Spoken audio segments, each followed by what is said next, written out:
नमस्कार, मैं हूं राज और आप देख रहे हैं बिग स्टोरी। पाकिस्तान में इस वक्त दहशत का माहौल है। पाकिस्तान को ऐसा लगता है कि भारत पहलगाम में हुए आतंकी हमले का बदला तो जरूर लेगा और इस डर से पाकिस्तानियों की नींद उड़ी हुई है। पाकिस्तान भारत के हमले की संभावना से इस कदर डर गया है कि वो अमेरिका, सऊदी अरब और दूसरे देशों के अलावा संयुक्त राष्ट्र सुरक्षा परिषद के सामने हाथ जोड़कर यह अपील कर रहा है कि हमें भारतीय हमले से बचा लो, किसी तरह बचा लो, हमें मोदी के गुस्से से बचा लो। हमारा पहलगाम आतंकी हमले से कोई लेना देना नहीं है। पाकिस्तान सबके सामने जाकर के ये मिन्नतें कर रहा है, लेकिन कोई भी देश पाकिस्तान का साथ नहीं दे रहा है। हर किसी को मालूम पड़ गया है कि पाकिस्तान एक आतंकी देश है और भारत अगर उसे सजा देना चाहता है तो यह भारत का हक बनता है। दुनिया के ज़्यादातर देश यही मानते हैं, जिनमें अमेरिका, फ्रांस, ब्रिटेन समेत सारे बड़े देश भी शामिल हैं। अब चूंकि पाकिस्तान को अंतर्राष्ट्रीय स्तर पर कोई सपोर्ट नहीं मिल रहा है, तो थक हार कर संयुक्त राष्ट्र में पाकिस्तान के जो स्थायी प्रतिनिधि हैं, असीम इफ्तिखार अहमद, उन्होंने शुक्रवार को एक प्रेस कॉन्फ्रेंस किया और पाकिस्तान और भारत के बीच तनाव को देखते हुए अंतर्राष्ट्रीय हस्तक्षेप, इंटरनेशनल इंटरवेंशन तेज करने का आह्वान किया और कहा कि पाकिस्तान पर भारत के हमले का खतरा मंडरा रहा है। इफ्तिखार अहमद ने कहा कि भारत और पाकिस्तान दोनों के साझा मित्रों द्वारा तनाव की स्थिति को कम करने के प्रयास जारी रहने चाहिए। अब पाकिस्तानी प्रतिनिधि की हताशा इतनी ज़्यादा थी कि उसने ये भी कह दिया कि पाकिस्तान संयुक्त राष्ट्र सुरक्षा परिषद यूएनएससी की बैठक बुलाने पर भी विचार करेगा। मतलब अगर कोई पाकिस्तान की चीख पुकार नहीं सुनेगा तो फिर पाकिस्तान के सामने यूएनएससी यानी संयुक्त राष्ट्र सुरक्षा परिषद की बैठक बुलाने के अलावा कोई विकल्प नहीं होगा। अब भारतीय हमले के डर से परेशान पाकिस्तानी प्रतिनिधि ने कहा कि संघर्ष के दूरगामी और विनाशकारी परिणाम होने की संभावना होती है और इसलिए मैं, यानी वो जो प्रतिनिधि हैं, वो शांति के लिए कूटनीति, डिप्लोमेसी और संवाद मतलब कम्युनिकेशन की आवश्यकता पर जोर दे रहा हूं। उन्होंने कहा कि भाई देखिए, इसके विनाशकारी परिणाम हो सकते हैं, इसलिए मैं चाहता हूं कि डिप्लोमेसी हो और संवाद हो। सोचिए, भारत के हमले के डर से पाकिस्तानियों की क्या स्थिति हो गई है। भाई अगर इतना ही डर है तो फिर पहलगाम में आतंकी हमला करवाने से पहले सोचना चाहिए था। अपने जिहादी आर्मी चीफ आसिम मुनीर को समझाना चाहिए था कि तुम ये जो खेल खेल रहे हो वो बड़ा खतरनाक हो सकता है। लेकिन नहीं, अब जब परिणाम सामने दिख रहा है तो ये चीख चिल्ला रहे हैं। अब ये जो इफ्तिखार अहमद साहब हैं, उन्होंने कहा कि वह संयुक्त राष्ट्र महासचिव एंटोनियो गुटरेस से 2 बार मिल चुके हैं और इस्लामाबाद ने उन्हें इस क्षेत्र, यानी भारत और पाकिस्तान दोनों की बात कर रहे हैं, वो इस क्षेत्र का दौरा करने के लिए आमंत्रित किया है। अब डर का आलम देखिए, वे जो यूएनओ के जो सेक्रेटरी जनरल हैं, उनको भारत और पाकिस्तान के दौरे के लिए बुला रहे हैं। लेकिन यूएन सेक्रेटरी जनरल के जो प्रवक्ता हैं स्टीफन दुजैरिक, उन्होंने कहा कि भाई हम तो तभी दखल दे सकते हैं जब दोनों देश इसके लिए राजी हों। अब भारत तो कभी चाहता ही नहीं है कि भारत पाकिस्तान का जो विवाद है उसमें किसी तीसरे पक्ष को इन्वॉल्व किया जाए। भारत तो हमेशा इसका विरोध करता रहा है, इसलिए किसी तरह का हस्तक्षेप भारत बर्दाश्त नहीं करेगा। तो संयुक्त राष्ट्र महासचिव ने भी पाकिस्तान की मदद करने से इनकार कर दिया है। अब पाकिस्तानी प्रतिनिधि ने कहा, देखिए उनका डर का माहौल कैसा है, कितने कांप रहे हैं वो अंदर से, ये देखिए आप। पाकिस्तानी प्रतिनिधि ने कहा कि पाकिस्तान के पास ऐसी खुफिया जानकारी है जो पाकिस्तान के खिलाफ भारत द्वारा काइनेटिक एक्शन यानी सैन्य हमले के खतरे की ओर संकेत करती है। उन्होंने कहा कि हमारे पास ऐसी इंटेलिजेंस है, ऐसी खुफिया जानकारी है कि भारत जो है वो तो हमला करेगा ही करेगा, इसके संकेत मिल रहे हैं। अब एक तरह से हाथ जोड़ते हुए पाकिस्तानी प्रतिनिधि ने कहा कि भाई देखिए, पाकिस्तान तनाव बढ़ाना नहीं चाहता और ये भी कहा कि पहलगाम में 22 अप्रैल की आतंकवादी घटना से उसका कोई संबंध नहीं है। भाई ये जो प्रतिनिधि हैं उनको ये समझना चाहिए कि ये सिर्फ प्रेस कॉन्फ्रेंस में आके कह देने से तो कुछ नहीं होता ना। सारी दुनिया को मालूम है कि कश्मीर में जो भी आतंकवाद है, जब भी रहा है या जो आज है, वो सब पाकिस्तान से हो रहा है। पाकिस्तान में वो टेरर फैक्ट्री जो उन्होंने लगा रखी है, टेरर कैंप्स जो उन्होंने लगा रखे हैं, वहीं से तो सब कुछ आ रहा है। तो ये सिर्फ प्रेस कॉन्फ्रेंस में आके कह देना कि हमारा कोई संबंध नहीं है, इससे कोई कन्विंस होगा क्या? लेकिन पाकिस्तान का जो दोहरा चरित्र है वो तब सामने आ गया जब एक पत्रकार ने उनसे पूछा कि भाई पाकिस्तान के आतंकवाद से जो संबंध है, और इस संबंध में पाकिस्तानी रक्षा मंत्री ख्वाजा आसिफ ने अभी हाल ही में इसको स्वीकार किया है कि उनके देश ने आतंकवादियों को प्रशिक्षण दिया, ये उन्होंने स्वीकार किया, सहायता दी ऐसे आतंकवादियों की। ये जरूर है कि ख्वाजा आसिफ ने कहा कि भाई ये हमने अमेरिका के कहने पे किया या पश्चिमी देशों के कहने पे किया, लेकिन उन्होंने स्वीकार किया।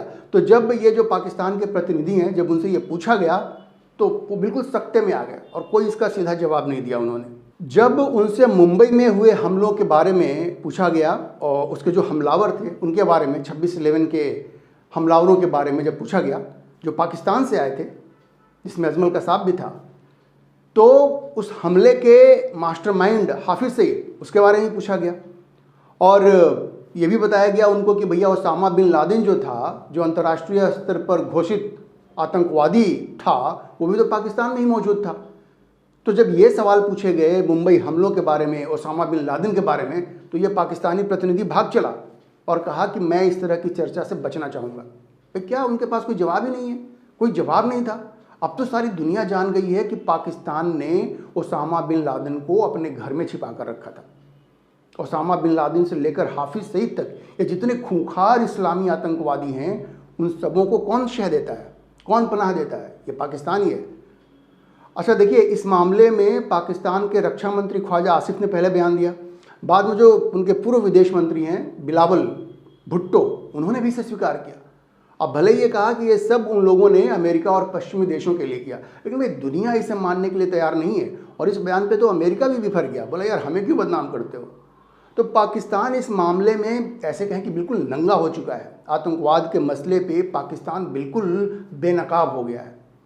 अच्छा, अब ये देखिए कि इस बीच भारतीय हमले की संभावना को देखते हुए पाकिस्तान ने, ये जो पाकिस्तान ऑक्युपाइड कश्मीर है, कश्मीर के जिस हिस्से पे उसने गैरकानूनी तरीके से कब्जा कर रखा है, वहाँ भारत के साथ जो सीमा लगती है, जो वास्तविक सीमा है, जो actual line of actual control है और लाइन ऑफ जो कंट्रोल है, वहाँ पे रहने वाले जो रेसिडेंट्स हैं, जो वहाँ के शहरी हैं, उनको कम से कम 2 महीने के लिए कहा है कि आप अपने लिए खाने पीने का सामान जो है और जो दूसरी ज़रूरी चीज़ें हैं उसको आप जमा कर लीजिए अगले 2 महीने तक।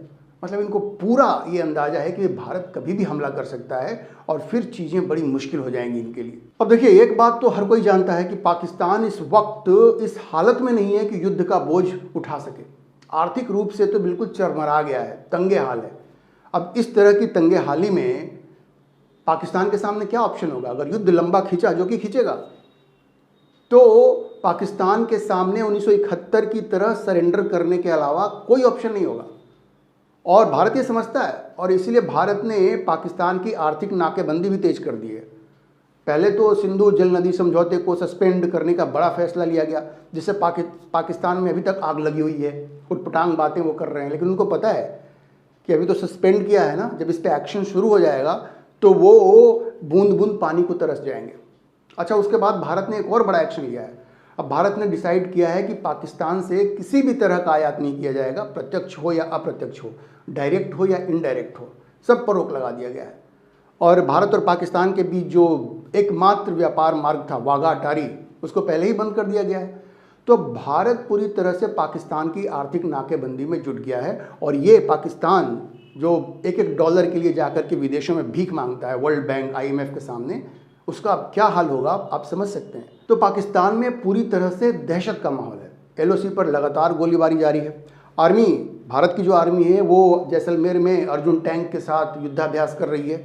नेवी जो है उसने INS सूरत और जो हमारा एयरक्राफ्ट कैरियर है INS विक्रांत, उसको अरेबियन सी में उतार दिया है। पूरी तरह से भारतीय सेना एक्शन के मोड में है और इंडियन एयरफोर्स जो है वो अपने फाइटर जेट्स के साथ आक्रमण नाम का युद्धाभ्यास कर रही है। और ये सब देखकर पाकिस्तान में डर का माहौल ऐसा है, उसको आप ऐसे समझिए कि पहले ये खबर आई कि वहाँ के जो आर्मी चीफ हैं आसिम मुनीर, उन्होंने अपने परिवार को पाकिस्तान से बाहर भगा दिया क्योंकि उनको लगता है कि वो और उनके परिवार भारत के निशाने पर होंगे, क्योंकि वही मास्टरमाइंड है पहलगाम के।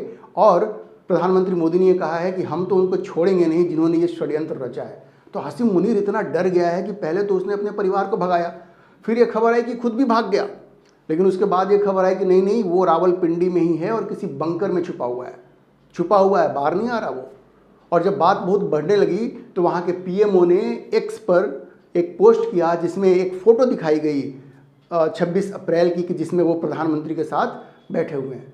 और जो तारीख लगाया ना, उससे और भी लगा कि भाई ये तो पता नहीं आप क्या दिखाना चाह रहे हो। किसी फ़ोटो पे पुरानी तारीख लगा करके ये भी किया जा सकता है। इससे तो अच्छा होता है कि आर्मी चीफ खुद ही सामने आते और कहते कि नहीं नहीं हम भागे नहीं, हम यहीं हैं। ये तो उन्होंने किया नहीं।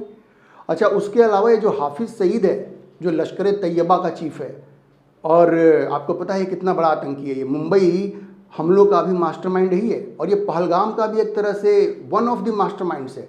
क्योंकि ये जो टीआरएफ है, जिसने पहले जिम्मेवारी ली थी और बाद में डर से मुकर गया था, वो टीआरएफ जो है वो भी लश्कर का ही हिस्सा है। तो हाफिज़ सईद की भी सुरक्षा पाकिस्तानी आर्मी ने काफ़ी बढ़ा दी है जी। डर का माहौल ये है, आसिम मुनीर जाके बंकर में दुबक गया है, और ये जो हाफिज़ सईद है इसकी सुरक्षा बढ़ा दी गई है। और प्रधानमंत्री जो शहबाज शरीफ हैं, वो भी आर्मी हॉस्पिटल में जाकर के अपना इलाज करवा रहे हैं। वो भी डर से जाके अस्पताल में छुप गया है। तो सोचिए पाकिस्तान का कितना बुरा हाल है। आप सोच लीजिए कि पाकिस्तान में किस तरह के दहशत का माहौल है, और वहाँ संयुक्त राष्ट्र संघ में जो उनके प्रतिनिधि हैं वो सारे देशों के सामने जा करके हाथ जोड़ जोड़ कर कह रहे हैं कि भाई हमें बचा लो, भारत के हमले से बचा लो। लेकिन कोई भी देश उनका साथ देने को तैयार नहीं है, क्योंकि पाकिस्तान आज पूरी तरह से आतंकवाद के मुद्दे पर नंगा हो गया है। हर कोई ये मानता है कि जिस तरह की गंदी हरकत पाकिस्तान ने की है पहलगाम में, उसे उसकी सज़ा मिलनी ही चाहिए। हम इस खबर पर आगे भी नज़र बनाए रखेंगे और आपको अपडेट करते रहेंगे। इस मुद्दे पर आप क्या सोचते हैं, अपनी राय कमेंट बॉक्स में ज़रूर लिखें। अगर आपको ये वीडियो पसंद आया हो तो आप इसे लाइक करें, शेयर करें और इंडिया फर्स्ट लाइव चैनल को सब्सक्राइब जरूर करें।